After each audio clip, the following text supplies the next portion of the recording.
Chapter 18. We had both fallen asleep and Lena's head was still on my chest. As I slept I could feel Lena gently touching me. She was touching my chest, my stomach, and my legs. It was like being brushed by an angel. This lasted for hours. I was going in and out of sleep each time feeling Lena's touch. I'm not sure if she ever slept.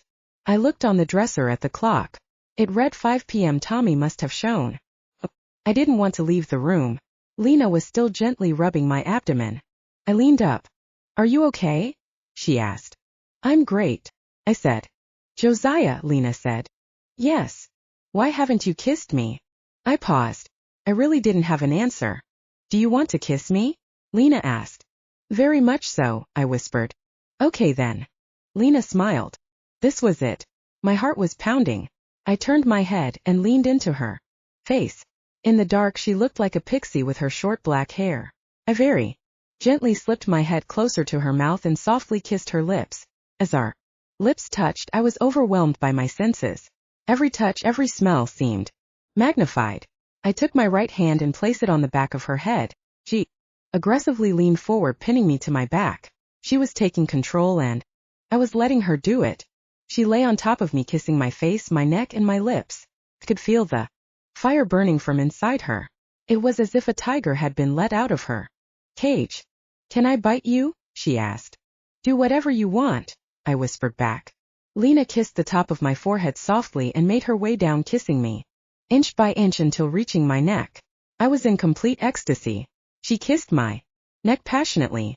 With each kiss she tightened her lips more and more. Her kisses turned into nibbles and her nibbles turned into bites. She bit down and I let her. It was me giving myself back to her. She had trusted me and now I trusted her. The pain felt delightful.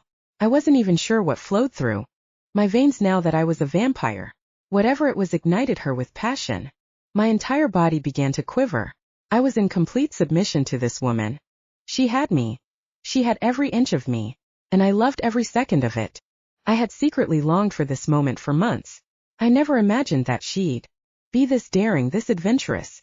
She stopped biting me and her mouth made its way back to my lips. My fluid was dripping from her mouth. I could feel whatever it was dripping on my chin. She then went back to kissing my mouth. Could taste my money blood inside her mouth. This was the hottest thing I'd ever experienced. We continued kissing. I was very mindful to allow her to control the pace. Every now and then I would take a little bit of control and then release it back to her. Each time I had control I held her tighter. I loved her deeper. Finally I pulled her tightly to me. I gently flipped her over so now I was on top of her. I kissed her chin, her cheek, her forehead. As she lied on her back I kissed her neck and the top of her collarbone. Lena once again took control. She took my shirt from the bottom position. She tore off her own tank top. She wasn't wearing a bra. Our upper bodies were bare, pressing up against one another. Our skin sticking to each other. She kissed my neck, my face, my chest. She licked my stomach. She did. I tightened up my six-pack and that seemed to excite her. She began kissing every inch of my upper body. I just laid back and allowed her to discover me, to discover every bit of me on her terms. Her hand dropped and she cupped my groin. I was at full attention and just the slightest touch put my entire body into an exhilarating euphoria that I had never experienced before. I whispered, "Only do what you want to do." "Oh Josiah, I've wanted to do this since high school." Lena slowly unbuttoned my 501 jeans and slid them off. She buried her face up against my boxers. Her hand slowly reached inside the peephole and she got a hold of me. She proceeded to pleasure me with her hand. She was gentle and attentive. I didn't know if this was her first time experiencing a man, so I let her find her way. It was as if my body was her very own private amusement park.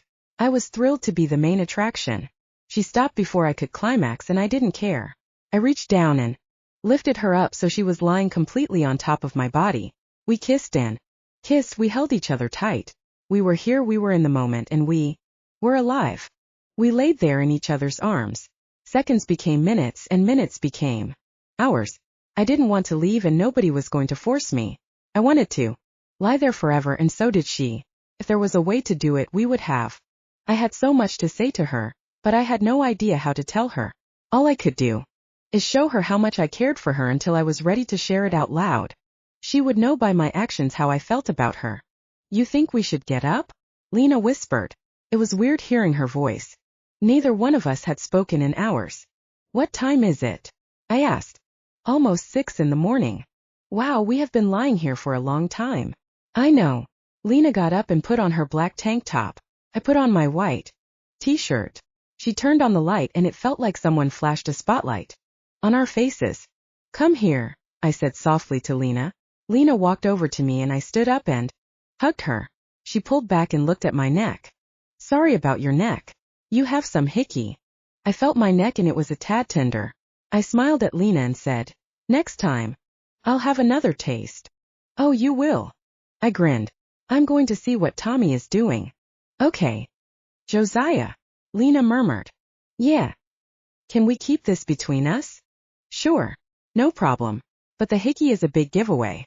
Lena nodded and a part of me felt like maybe she was marking her territory as far as Yari was concerned. I opened the door and headed to the living room. Yari was duct taping the curtains and the doorways. Where's Tommy? I asked. Your guess is as good as mine. He's not answering his phone and he should have been here a long time ago. He never came over? Nope. Why didn't you get me up? The two of you seemed like you needed your rest. Yari raised her eyebrows at my neck.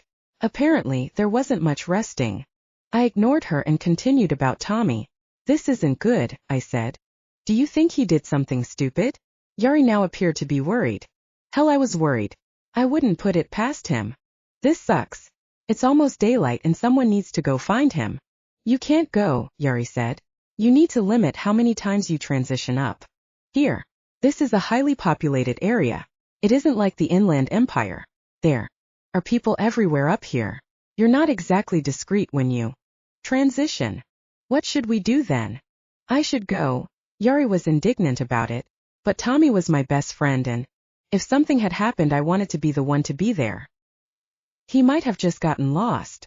Or, he decided to take matters in his own hands with his old Karnai counterparts, which was very much like Tommy. Lena should go with me, Yari said. Why? Because another pair of eyes would be good. I thought about it. Okay, I answered. You guys should go quickly. Take Wyatt and Hector. Ravens are little more common. Hey Wyatt, I yelled. Wyatt was asleep on the couch. Where's Hector? Stop yelling. Hector's asleep in the bathtub. Wake him up. You all need to go look for Tommy. Lena came out of the bedroom and we told her about Tommy and she volunteered to go look for him. I told her to be safe and the four of them left to find Tommy. I was still very tired. My body was telling me it needed to sleep. I went back into the guest room and lied down. I did not feel good about the situation. My eyes grew heavy. I closed them. Suddenly I heard, "Why haven't you left?" I opened my eyes and once again I was outside the great white castle. "Why haven't you left?" It was the little blue gnome. He was standing over me as I was on my back. Should I have left? I asked. You know the location. It's now a matter of coming to see me. Am I done with the wolf? Have you tamed him? I'm not sure. We connected, but what? I'm not sure if that was all there was. What else could there be? The gnome said, looking down at me. I thought if we were able to tame him, he might be able to control when he actually turns into a werewolf. You don't believe that anymore? The gnome asked. Should I believe that? Always trust your intuition. I have been. Then don't stop now, the gnome said.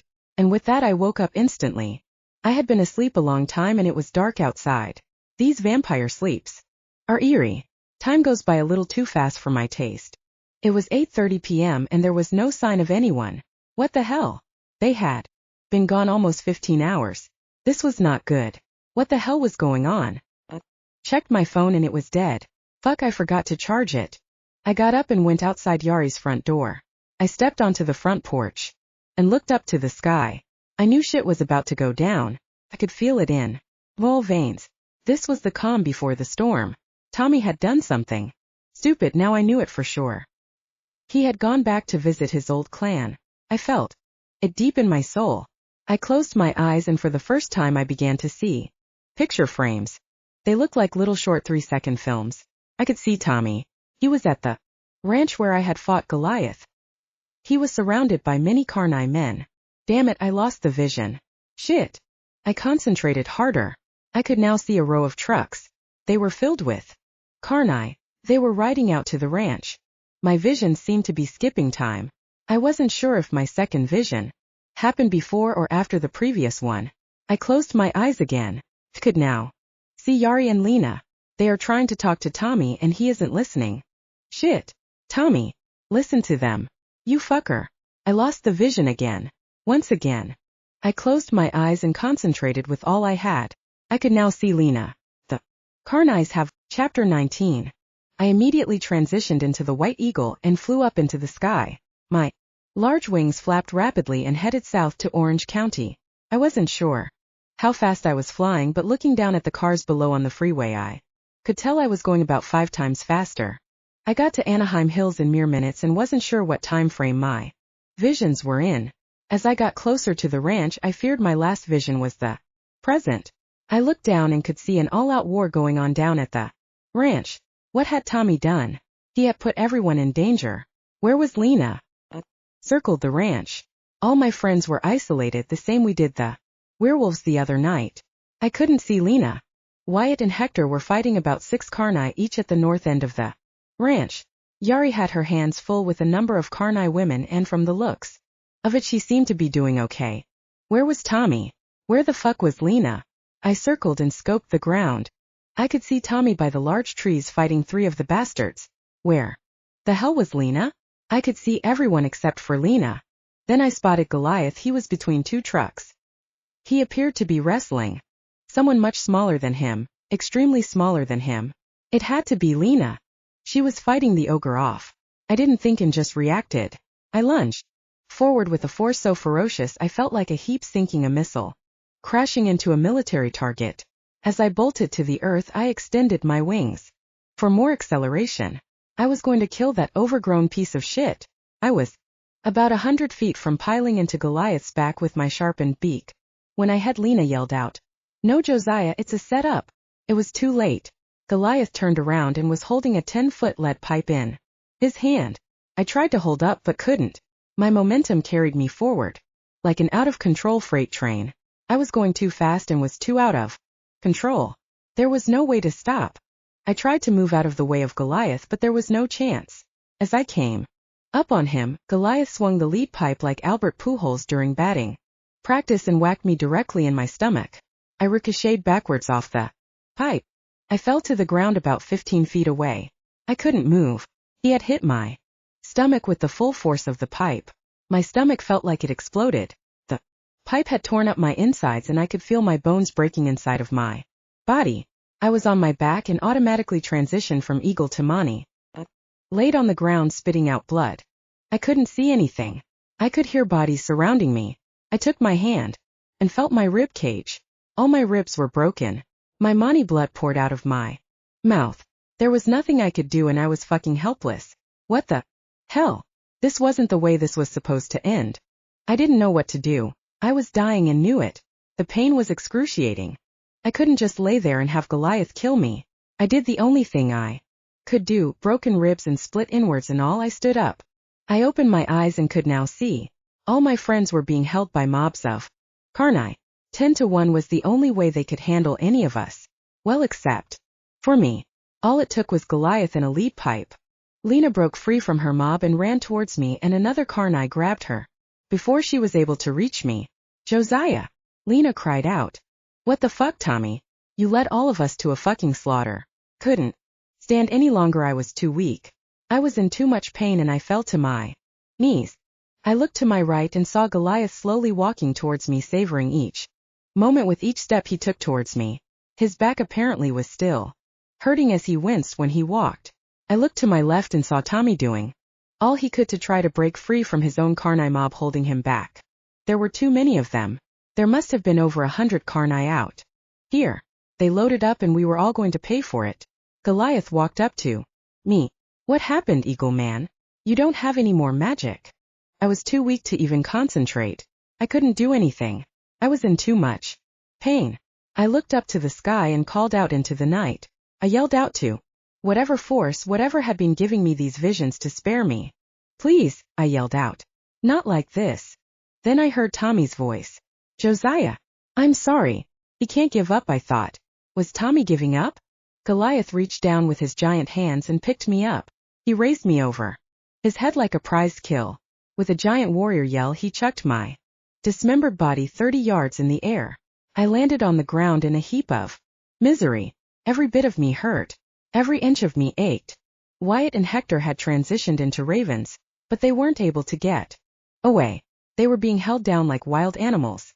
They were put in steel bird cages that seemed to specially designed to catch Mani birds. There was nothing any of us could do, and the Karnai knew it. So they let Lena go, and she ran over to where Goliath had tossed me. They let her go for sick sport. Lena dove on the ground next to me and held my head as I laid on my back. Josiah, try and do something, anything. There has got to be something you can do. I looked up and saw my angel. I shook my head. Lena, please leave. They have let you go. You can transition and get out of here. I won't leave you, she said, holding my head in her lap. The entire Karnai mob had now made a wall round us. They all seemed amused that Lena seemed to care for me so tenderly. They were all calling out for Goliath to kill me. Lena covered me with her body. No one touch him, she yelled. But Goliath once again made his way to me. Lena, if you love me, please leave, I yelled.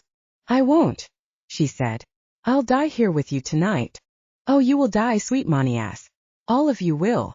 Goliath laughed. I tried to sit up one last time, but I couldn't. Goliath grabbed Lena and tossed her to the side. I looked up, and for the first time I saw Yari. Our eyes met. She was saying something to me. Her lips were moving, but I couldn't hear her. Then Goliath's giant body was all I could see. For other Karnai came over and pinned down my arms and legs. Goliath had a silver stake in his right hand. He was going to kill me. He raised the stake up in the air, and I could see it sparkle in the moonlight. Get him to his knees. I want to see him beg. I want to see his eyes as he dies. Goliath got right in my face. See these eyes, I want them to be the last thing you see before you go poof in the night. Hold his head tight. I'm going to pound this deep through your pretty little neck. Goliath snapped his fingers, and someone had tossed him a sledgehammer. This was it. He was going to kill me, and there was nothing I could do. I had already cried out to the try it. There was no way I was going to beg for my life. I was too weak.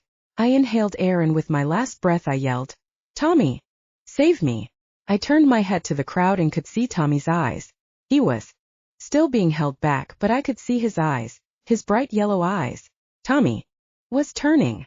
Suddenly Tommy howled at the top of his lungs. Everyone stopped and looked at him. Then it happened. The freaking miracle happened. Everything came together in one moment, my visions, training Tommy, the bonding, everything. I'm coming, Josiah. I heard Tommy's voice inside my head. In an instant, Tommy transitioned from Karnai to a giant gray werewolf. Goliath stopped in his tracks and turned to face Tommy. Tommy had lunged forward in his werewolf form and began biting and throwing Karnai around with his enormous canine mouth. The 4 Karnais had let me go to save themselves from this crazed werewolf.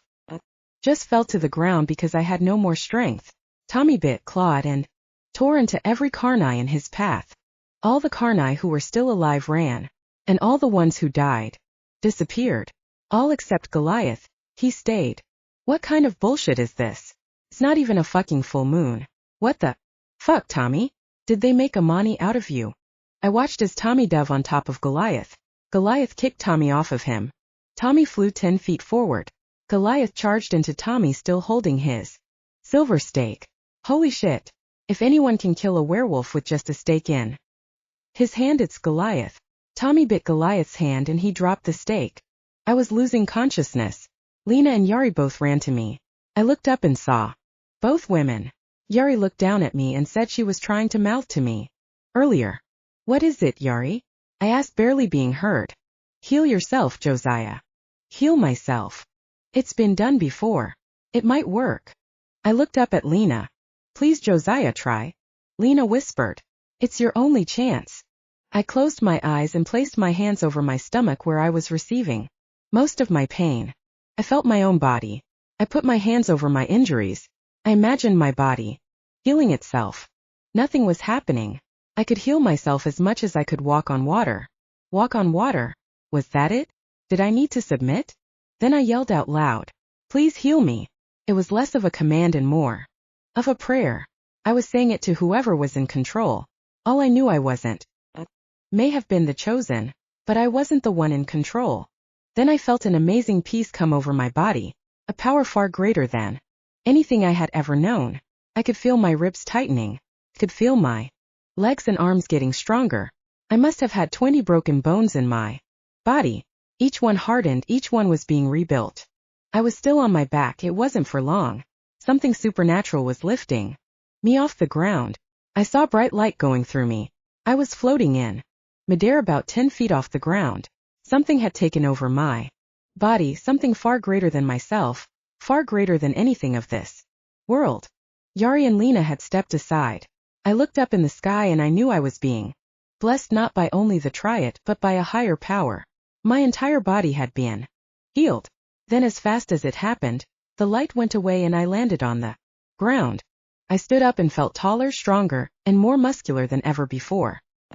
Felt like I could eat steel. I looked over at Goliath and Tommy.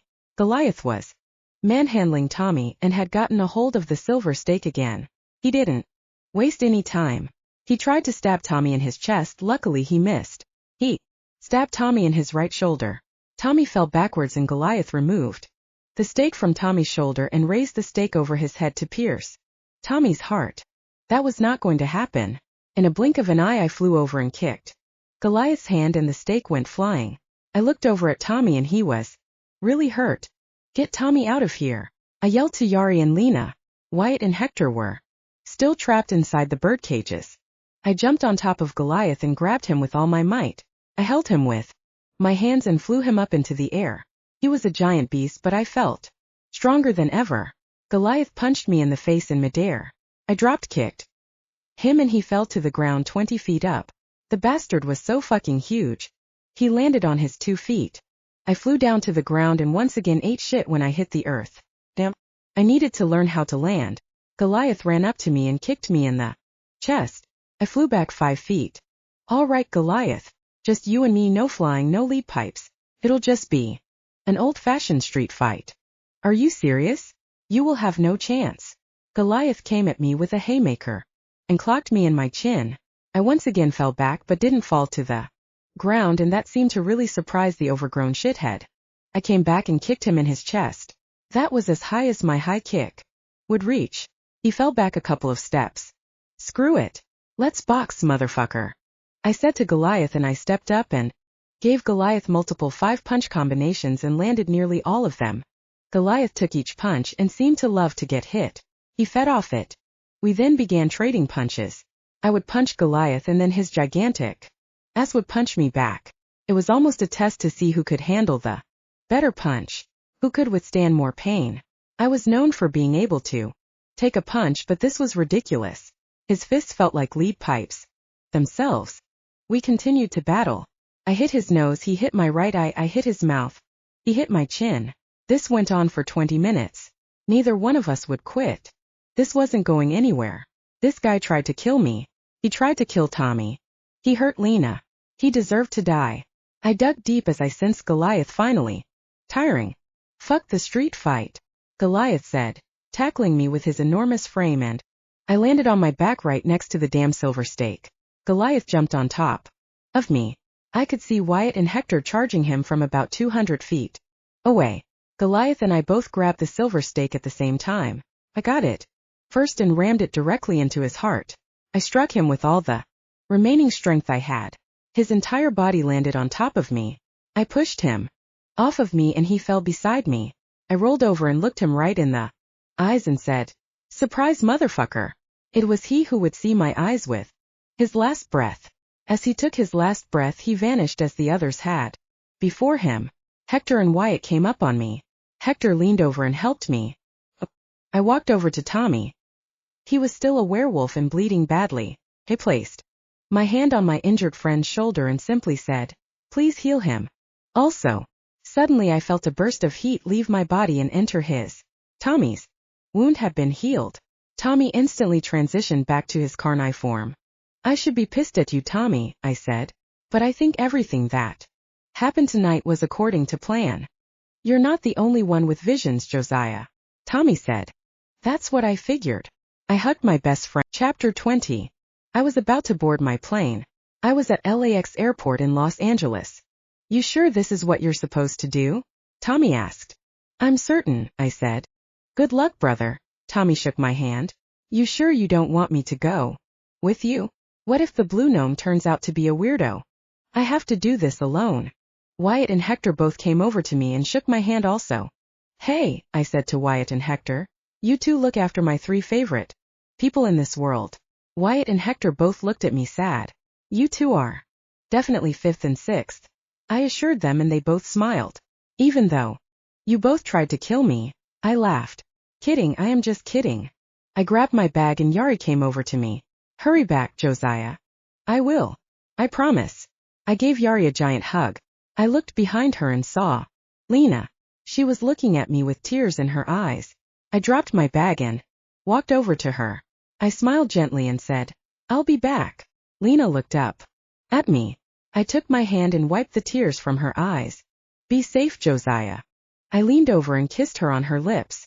I held her tight in my arms. Didn't want to let her go, but I knew I had to. At the same time we both let go. I turned around and picked up my bag and began to board the plane. Josiah, Lena called out. I turned around. I love you. I stopped in my tracks and turned around to face her. You're my heart, Lena. Forever and always. I turned and boarded the plane for Transylvania.